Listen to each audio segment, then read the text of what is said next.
베드로전서 1장 16절 말씀 우리 힘차게 샤우팅합니다. 시작.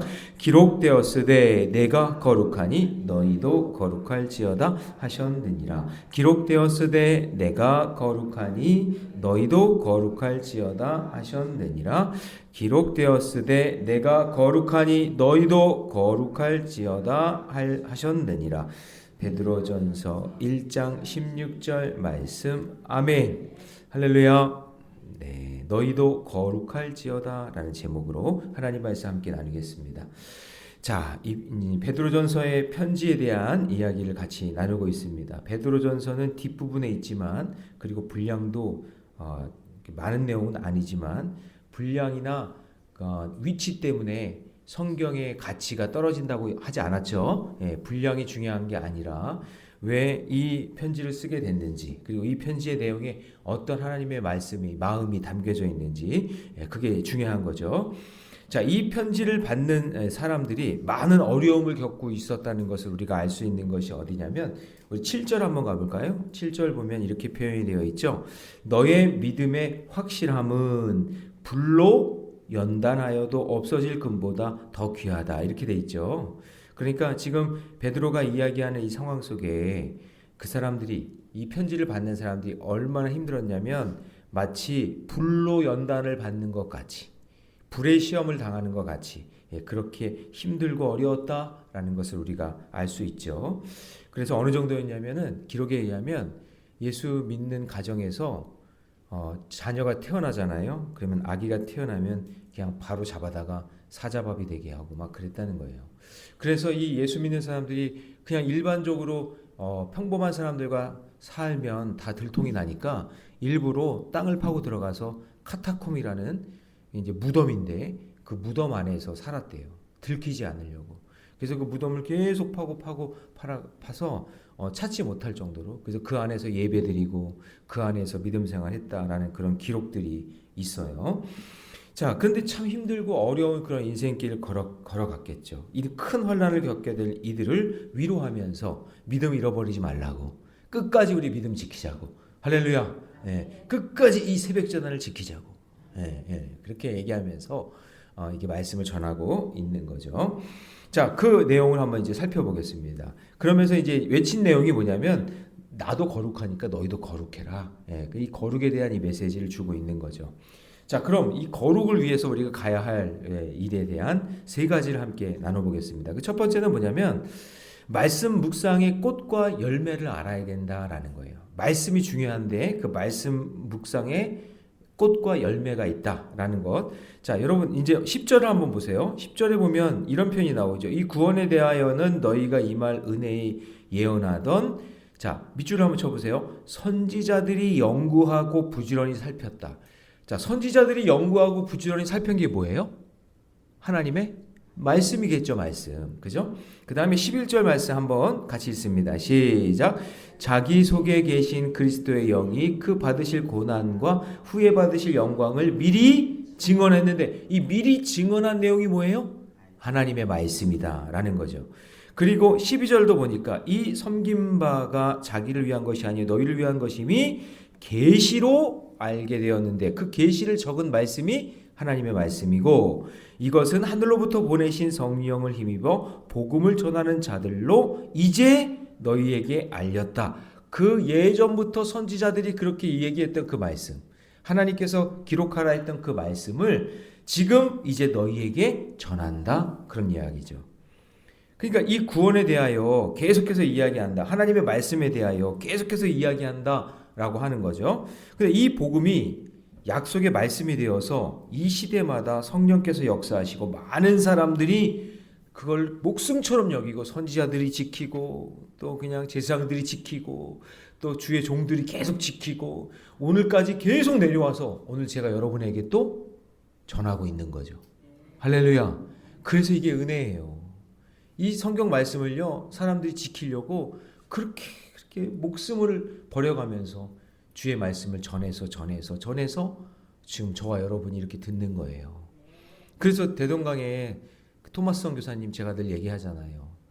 배 타고 들어오다가 외국 배가 들어오니까 공격을 한 거예요. 우리 조선 수군이 공격을 해가지고 그냥 공격을 해도 안 되니까 어떻게 했냐면요. 배에다가 돛담배에다가 저 위에서 물이 흐르는 그 곳에다가 돛담배에 불을 질러가지고 그 배에 닿게 해서 불이 옮겨 붙게 한 거예요. 그래가지고 그냥 제너럴 서머논이라는 그 배가 불타가지고는 거기서 그냥 사람들이 불에 타 죽으면 안 되잖아요. 그러니까 막 떼어내린 거예요. 떼어내릴 때 거기에 토마스 선교사님이 계셨는데 그때 성경책 3권을 가슴에 품고 강물에 떼어드린 거예요.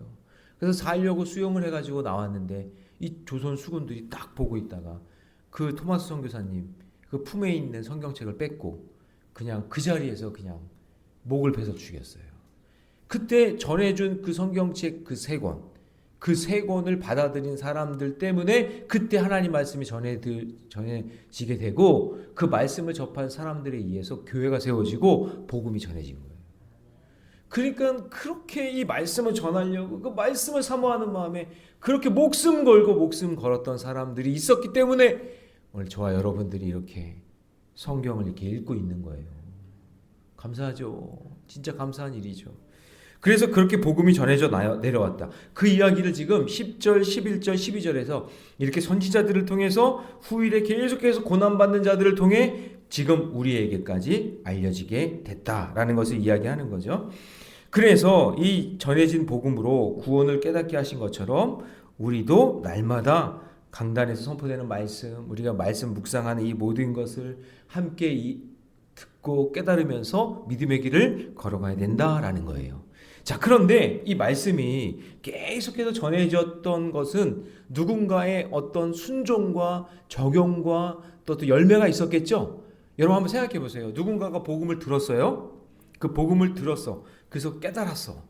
그러면 이제 내가 이렇게 살아야지. 아, 복음 전하라고 했으니까 적용해 봐야지 해서 누구에게 복음을 전했네.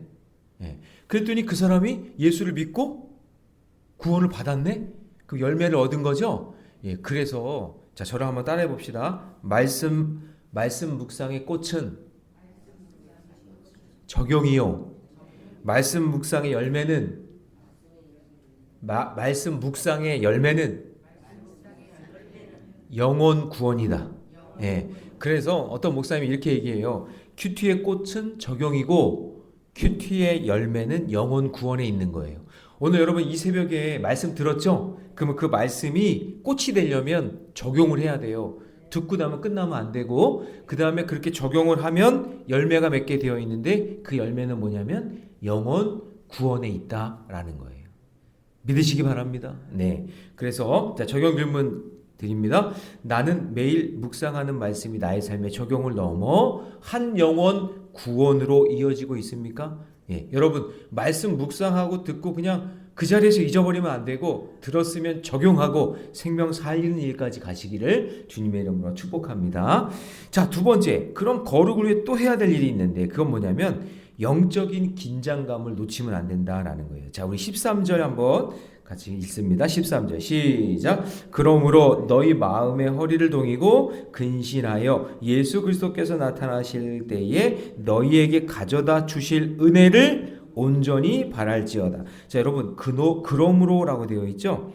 이 그러므로를 보려면은 사실은 앞부분을 봐야 되는데 앞부분에서 복음으로 구원을 얻은 우리는 인생의 목적이 뭐라고 그랬죠? 영혼 구원이라고 그랬잖아요.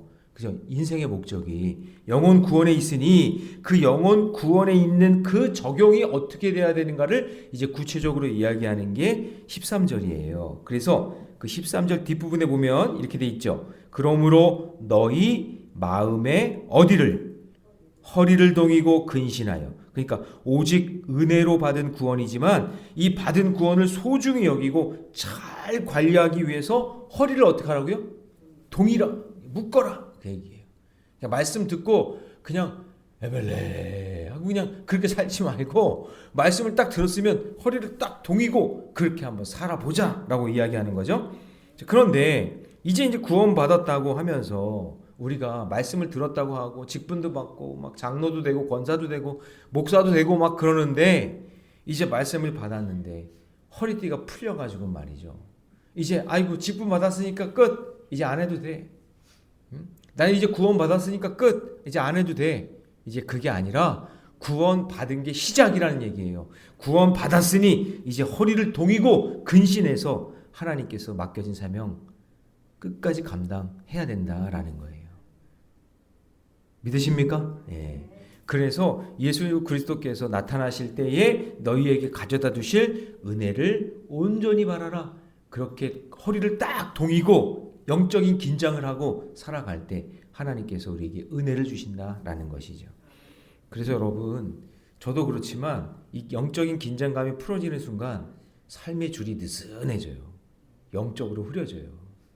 그러니까 여러분, 다윗 보세요. 정치적 군사적 통일 다 이루었다 그랬잖아요. 그리고 난 다음에 자기는 그냥 무조건 전쟁에 나가면 선봉에 나가서 막 싸웠던 사람이잖아요. 그런데 왕들이 전쟁에 나아갈 때, 군사들이 나갈 때 자기는 안 나가요. 예루살렘에 딱 남아있다가 사명의 자리를 비운 그 틈에 눈과 마음의 경계가 풀리잖아요. 그냥 한 방에 그냥 방심해요. 한 방에 그냥 넘어지는 거예요. 그냥 밧세바 그냥 보고 그냥 한 번에 그냥 넘어지는 거예요. 그래서 영적인 긴장감이 풀리는 죄는 언제나 갑자기가 아니라, 따라해봅시다. 갑자기가 아니라 자연스럽게 오는 거예요. 자연스럽게 허리 이렇게 딱 풀어지면서 자연스럽게 이렇게 쉬고 있다가 덜커덕 당하는 순간이 오거든요. 그래서 영적인 긴장감을 가지고 늘 말씀 묵상하며 사시기 바랍니다. 자, 우리 14절 같이 있습니다. 14절 다 같이 시작. 너희가 순종하는 자식처럼 전에 알지 못하던 때에 따르던 너희 사욕을 본받지 말고, 구원의 은혜를 받은 성도의 정체성과 삶의 방향이 분명해야 된다는 거예요. 우리가 예수를 믿어도 유혹을 계속 당하고 예수 믿어도 핍박과 어려움이 계속 있어요. 그런데 어떠한 유혹 앞에 우리의 세상 사람들이 이렇게 사니까 나도 이렇게 살면 되겠지라고 하는 그 유혹 앞에 그거 본받지 말고 끌어내고 믿음의 길로 걸어가셔야 돼요. 그 유혹을 뿌리치셔야 돼요. 아예 내가 이제 신앙생활 어느 정도 해보니까 이 정도는 이제 편하게 살 수 있겠네 라고 생각하는 그 틈에 마귀가 역사하는 거예요. 여러분, 이런 사람이 어디 있어요? 옛날에 한번 입고 지저분한 옷 막 그냥 냄새나고 막 먼지 잔뜩 묻어 있는데 그 옷을 다시 장롱에 넣는 사람이 누가 있어? 그렇게 한번 입어가지고 더럽고 그랬으면 벗어서 빨아야지. 그렇잖아요? 이거 괜찮아 이 정도면 하고 다시 넣어놓고 다시 또 내일 또 꺼내 입어야지 하는 사람이 어디 있어? 냄새나고 더러우면 빨아야죠. 같이 넣는 사람 없잖아요. 그죠? 네, 마찬가지예요. 우리가 예수 믿고 이제 예전에 세상 옷은 벗었으면 새 옷을 입었잖아요. 그럼 새 옷을 입고 믿음의 길 걸어가는 거죠. 할렐루야. 예. 자, 적용 질문 드립니다. 하나님을 알기 전에 삶의 패턴을 반복하고 있는 것은 무엇입니까? 여전히 냄새나고 추한 옷 그거 또 꺼내 입는 사람이 어디 있냐고요. 예수 믿고 구원받았으면 이제 믿음의 길 잘 걸어가야겠죠. 예. 그래서 구원받은 자녀답게 순종하며 믿음의 길 걸어가시기를 주님의 이름으로 축복합니다. 자, 마지막 세 번째. 그럼 거룩을 위해서 해야 될 일이 뭘까요? 하나님의 거룩을 닮아가면 되는 겁니다. 자, 우리 15절 말씀 같이 있습니다. 시작. 오직 너희를 부르신 거룩한 이처럼 너희도 모든 행실에 거룩한 자가 되라. 자, 우리 믿음의 궁극적인 방향성은요, 거룩함에 있어요. 자, 여러분, 저를 보세요. 이런 마음 갖고 있는 사람들이 있어요. 목사님, 거룩은 하나님의 속성이고 우리 같은 이런 속물들이 무슨 거룩을 할 수 있겠어요? 우리는 안 돼요. 그냥 이렇게 세상에 그냥 썩어질 대로 그냥 썩어가면서 이렇게 살아가는 거죠. 그렇게 살아갈래요. 이렇게 하는 사람들도 있어요. 근데 성경에서는 우리를 계속해서 의인의 자리로 계속 부르세요. 이 세상에 썩어져갈 그 세상에 물들지 않게 자꾸 거룩한 자가 되라고 계속해서 부르시는 거예요. 그래서 교회에서도 자꾸 제자 훈련하고 양육하고 계속 이렇게 말씀 전하고 하는 거지. 그러면 여러분 생각해 보세요. 한번 구원받았다고 끝났으면 또 예배를 왜 또 드려요? 새벽마다 이렇게 말씀 전할 이유가 없잖아요. 그렇죠? 근데 우리는 장성한 분량까지 예수 그리스도가 부르신 그날 그 모습까지 가기 위해서 계속해서 우리를 깨워서 이 자리에 나오게 하고 하나님 말씀대로 살아가게 하게 하려고 하나님 말씀을 계속해서 주시는 거예요. 그래서 이 말씀은 신앙을 말로만 고백하는 데서 멈추지 말고 내 삶의 결론이 거룩을 향해 갈 수 있는 그 믿음의 길을 매일매일 도전하면서 그렇게 살아가라 그 얘기예요. 네, 부족하지만. 그래서 거기 15절에 너희도 모든 행실에 거룩한 자가 되라 라고 이야기하는 거죠. 그래서 겉으로 보이는 어떤 예배 시간이나 어떤 사역을 할 때나 그런 순간만이 아니라 나의 가정에서도 거룩. 아멘 좀 해보세요. 직장에서도 거룩. 교회에서도 거룩. 그런 인생이 되어야 돼. 근데 그냥 어떤 집안은요, 그냥 엄마 아빠가 교회 오면서부터 싸워. 차 안에서 그냥 막 싸우고 막 그러다가 교회 주차장 들어서면서부터 할렐루야 하면서 아무렇지도 않게 그렇게 또 와. 교회 집에서는 세상에서 그렇게 싸움 막 박질하고 막 너 살고 나 죽고 너 죽고 나 살고 막 그러면서 그렇게 살다가도 교회 오면은 할렐루야 아무렇지도 않게 할렐루야 하면서 목사님 막 그러면서 막 사랑이 많은 사람처럼 그렇게라도 하면 감사하죠. 감사한 일인데 근데 아이들이 혼란한 거예요. 엄마 아빠는 이상해. 집에서는 막 그냥 머리끄댕이 잡고 싸우고 막 그러다가 교회만 오면 할렐루야 막 이러니까 아이들이 하는 생각이 엄마 아빠는 교회에서만 살았으면 좋겠어. 그냥 집에는 오지 않고 그냥 교회에서만 살았으면 좋겠어. 이렇게 생각하는 거죠. 여러분 이거는 거룩이랑 좀 먼 거예요. 우리가 말씀 듣고 믿음에 살았으면 오늘 은혜를 경험하고 거룩을 경험했으면 집에서도 직장에서도 어디서나 그렇게 살아가려고 몸부림쳐야 되는 거죠. 맞죠? 예, 맞아요. 그러니까 혼란이 일어나는 거예요. 자녀들이 그래서 신앙의 단절을 느끼는 때가 언제냐면 엄마 아빠가 겉과 속이 다른 거예요. 교회에서의 모습이랑 집에서의 모습이 완전히 다른 거예요. 교회에서는 거룩한데 그냥 집에서는 술 먹고 담배 피고 그냥 나쁜 짓 다 하고 사람 속이고 거짓으로 행하고 불법을 행하고 막 그러면서 교회만 오면 거룩한 척 하는 거예요. 그게 신앙의 단절을 주는 거예요. 그래서 우리의 인생의 길이 교회에서나 직장에서나 가정에서나 힘들겠지만 거룩을 행하며 살아가라. 다시 한번 읽어볼까요? 15절 같이 읽습니다. 시작. 오직 너희를 부르신 거룩한 이처럼. 우리를 부르신 이가 누군데요? 하나님이잖아요. 하나님 거룩하신 분이잖아요. 그처럼 너희도 모든 행실에 거룩한 자가 되라. 이렇게 얘기하는 거예요. 근데 이게 하루아침에 안 되니까 우리가 매일매일 말씀 묵상하면서 사는 거예요. 여러분 물어볼게요. 출애굽한 이스라엘 백성을 보면 출애굽했잖아요. 출애굽했다는 얘기는 그 애굽 땅에서 구원받은 거잖아요. 그래서 할렐루야 하면서 막 홍해도 갈라지고 그거 받고 만나와 메추라기 다 떨어진 거 다 받고 그렇게 출애굽했는데 몸만 구원받았지 마음은 여전히 어디에 있어요? 애굽에 있는 거예요. 그래서 이거를 놓고 계속해서 기도하면서 사는 거예요. 그래서 여러분 사도 바울이 고린도 교회를 향해서 편지할 때 그리스도 안에 있는 자가 되라. 육신에 속한 자가 되지 말고 말로는 할렐루야 아멘 하면서 그냥 그렇게 찾으면서 그 세상에서는 그냥 여전히 타락한 모습으로 살고 있는 그 고린도 교회에 거기에는 예수가 없다. 그렇게 시기하고 분쟁하고 자기중심적으로 그렇게 살면 너희들 변화된 게 아니다 라는 그런 이야기를 편지를 쓴 거잖아요. 그래서 홍해는 건넜지만 여전히 애굽의 사고방식을 내려놓지 못했다면 그것을 놓고 기도하면서 하나님 제가 거룩한 삶의 인생의 길 걸어갈 수 있도록 저를 붙잡아 주세요. 저를 인도해 주세요.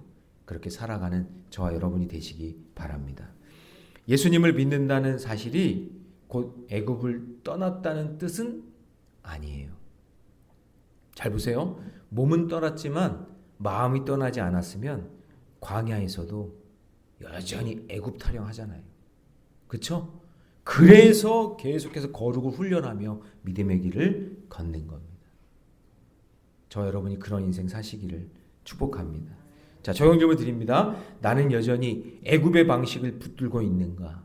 아니면 하나님의 거룩한 방식을 분명히 드러내고 있는가?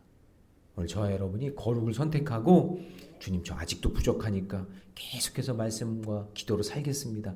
그렇게 마음으로 결단 내리고 믿음의 길 걷는 저와 여러분 되시기를 주님의 이름으로 축원합니다. 기도하겠습니다. 사랑의 하나님, 주님의 은혜 감사합니다. 거룩한 삶으로 우리를 부르신 은혜 앞에 다시 마음을 엽니다. 말씀 묵상의 꽃과 열매를 알게 하여 주셔서 말씀이 내 생각에 머무는 지식이 아니라 삶을 변화시키는 능력이 되게 해 주옵소서. 오늘 말씀하셨으니 그것을 적용하면서 꽃이 피게 해 주시고 그것 적용을 통해서 아름다운 열매가 맺기를 원합니다. 열매는 영혼 구원에 있음을 잊지 말게 하여 주시옵소서. 주님 또한 영적인 긴장감을 놓지 말게 하여 주셔서 작은 타협에도 민감하게 반응하게 하여 주시고 늘 말씀에 깨어 기도하는 자 되기를 원합니다. 우리의 성품과 선택 속에 하나님의 거룩이 스며들게 하여 주시고 세상 가운데서도 구별된 빛으로 살아갈 수 있는 인생 되게 해 주옵소서. 내가 이제 뭔가 이루었다고 거기에서 안주하지 말게 하여 주시고 언제나 거룩을 향해 날마다 믿음으로 나아가는 우리 거룩한 모래내 교회 모든 성도들 새벽의 용사들 되게 해 주시옵소서. 이 모든 말씀 우리 주 예수님의 이름으로 기도하옵나이다. 아멘.